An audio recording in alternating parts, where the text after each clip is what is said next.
사람들은 삼위일체를 부인하면 이단이라고 합니다. 과연 삼위일체를 부인하면 이단일까요?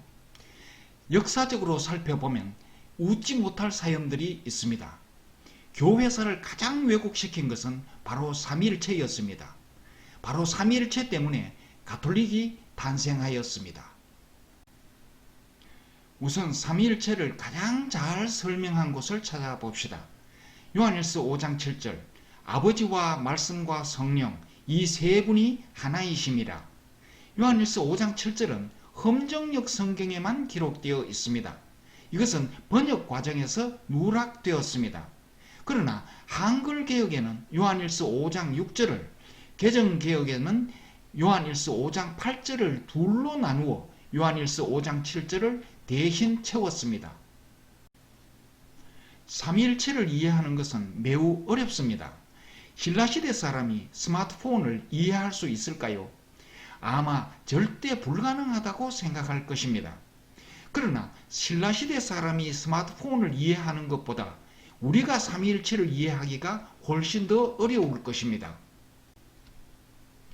왜냐하면 신라시대 사람과 스마트폰은 같은 3차원에서 시대가 다를 뿐이지만 우리와 삼위일체는 3차원과 4차원의 차이입니다. 아무리 이 세상의 과학이 발전한다 해도 삼위일체는 이 세상에 존재할 수가 없습니다. 이 세상에는 셋이면서 하나인 경우는 없습니다. 그러므로 삼위일체란 이해하기 어렵습니다. 성경에서는 성령님이 도와주신다고 했습니다. 요한복음 16장 13절 진리의 성령이 오시면 그가 너희를 모든 진리 가운데로 인도하시리니. 그러나 우둔한 이해력의 한계 때문에 우리가 삼위일체를 이해하기가 어렵습니다. 신학자들도 삼위일체를 설명하기 어려워서 여러 가지 방법을 시도했습니다.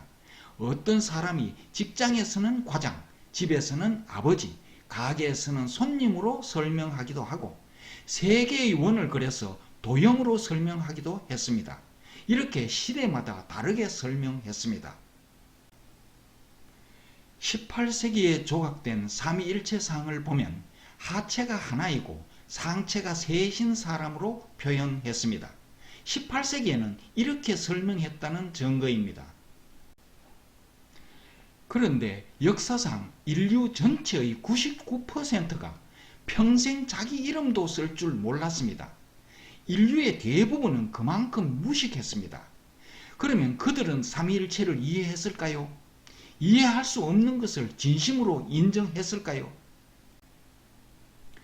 저는 제 이름을 쓸 줄 알기 때문에 지금까지 살았던 전 인류의 1% 안에 들어가며 매우 유식한 편에 속합니다.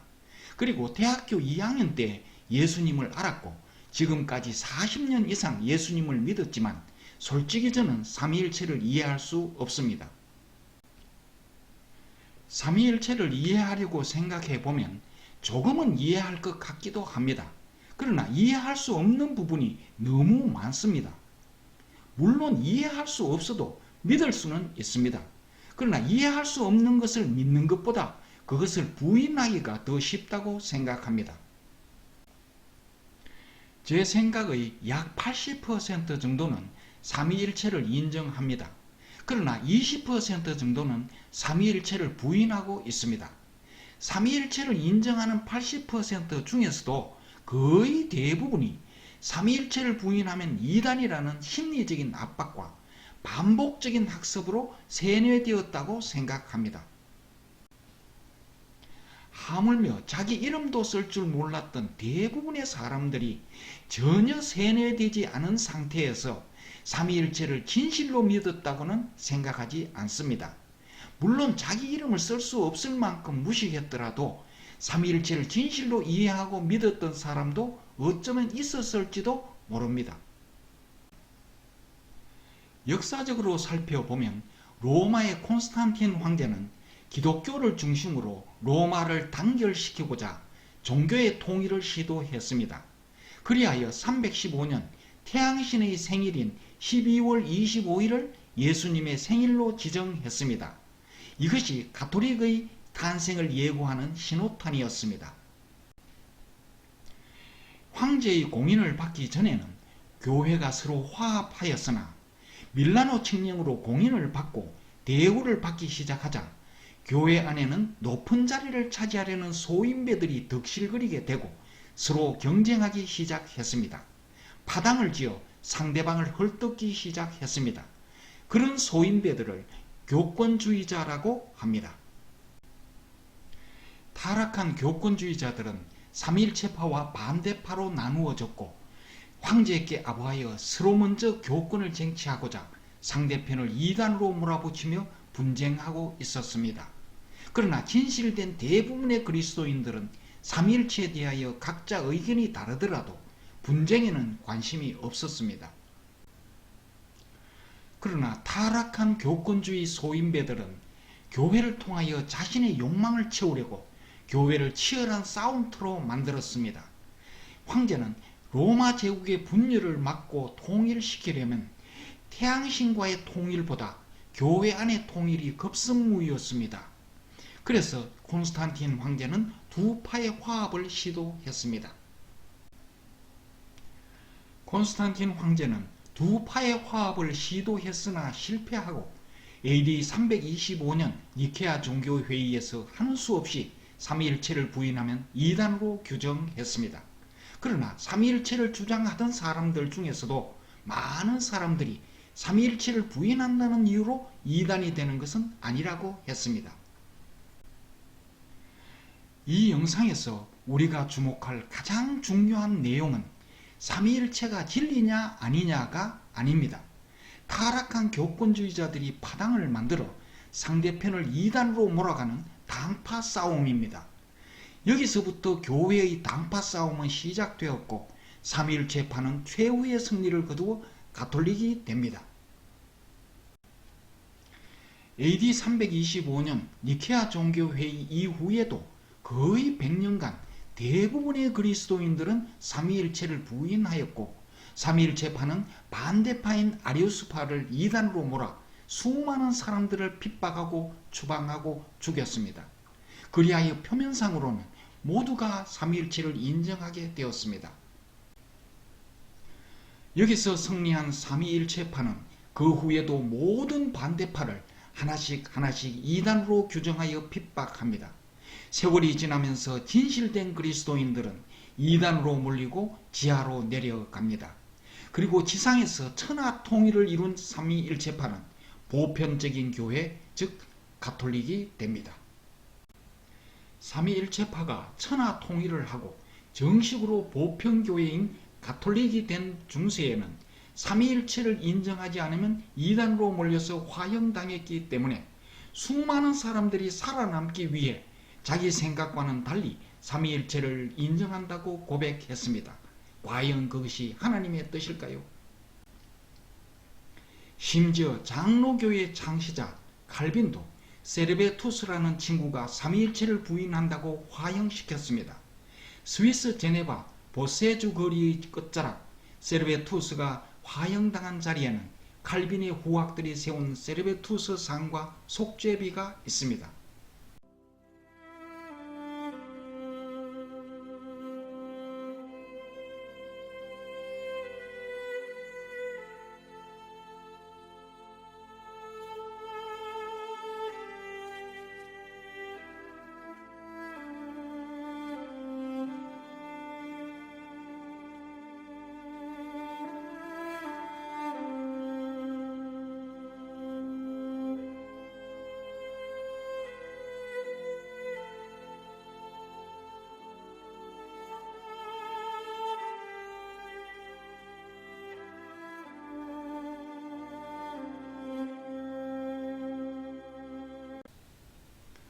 그러나 제네바 어느 골목에 외로이 서 있는 속죄비는 사람들의 관심에서 멀리 떨어져 있고 삼위일체를 부인하면 이단이라는 생각은 아직도 많은 사람들의 생각을 지배하고 있습니다. 삼위일체를 부인하면 가톨릭도 화형시켰고 칼빈도 화형시켰습니다. 우리도 그런 사람들을 화형시켜야 합니까? 성경 어디에서도 삼위일체를 부인하면 이단이라고 기록된 것도 없고 설령 이단이라고 해도 이단을 화형시키라고 하지도 않았습니다. 삼위일체를 부인한 사람은 전부 지옥에 갔을까요? 무식하여 삼위일체를 이해하지 못하고 부인한 사람들을 하나님은 아예 포기하셨을까요? 삼위일체를 인정하는 것이 그렇게 중요하다면 반드시 성경에 기록되었을 것입니다. 성경에는 삼위일체를 암시하는 구절도 있지만 삼위일체를 부인하는 듯한 내용도 많이 있습니다. 처음 예수님을 믿은 사람에게 삼위일체를 설명하면 삼위일체를 인정할까요? 아무리 십자가의 복음을 듣고 예수님을 믿어도 삼위일체를 인정하지 않으면 지옥으로 갑니까? 성경에는 삼위일체라는 단어조차 없습니다. 3세기 초에 터툴리안이라는 교부가 하나님은 삼위일체 하나님이 아닌가? 라는 의문을 처음으로 제기했습니다. 그리하여 삼위일체라는 말이 이 세상에 처음으로 등장했습니다.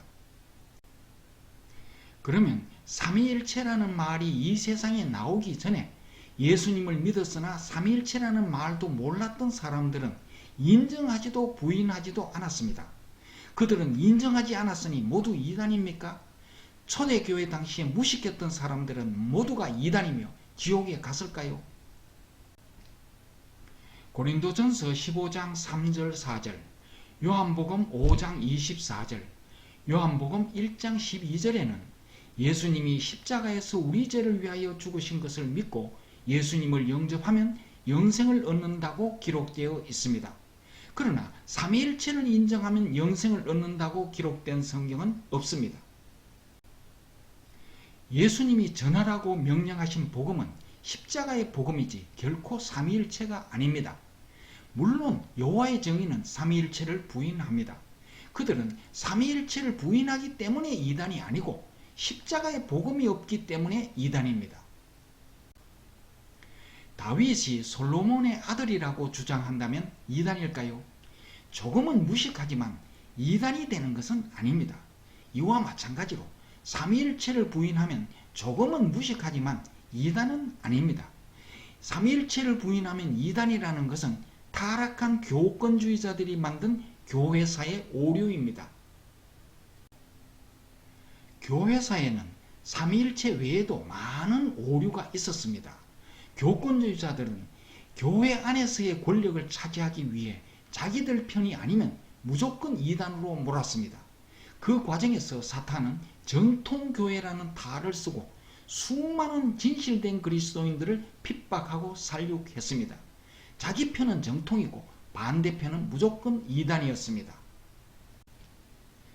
예를 들면 콘스탄틴 황제에게 아부하여 타락한 주교들은 자기들을 비난하는 아우디우스파를 이단으로 몰기 위해 하나님은 사람을 닮았다 주장한다고 누명을 씌웠습니다.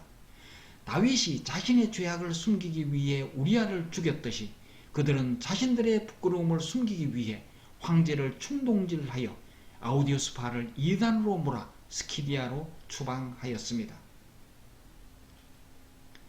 하나님이 사람을 닮았다고 주장하면 이단이라고 기록한 성경은 없습니다.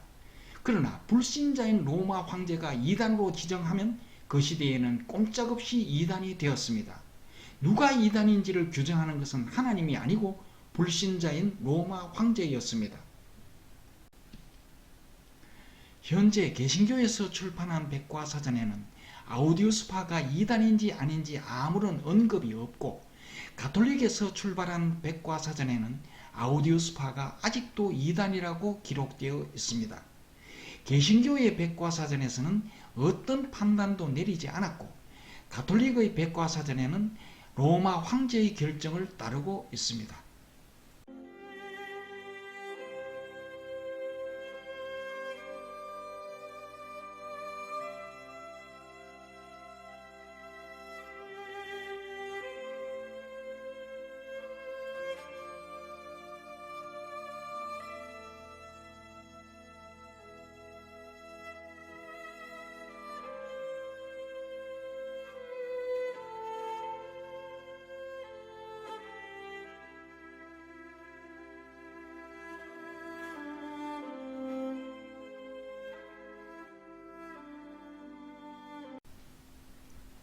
이런 식으로 많은 진실된 그리스도인들이 교권주의자들에게 이단으로 몰려 핍박을 받았습니다.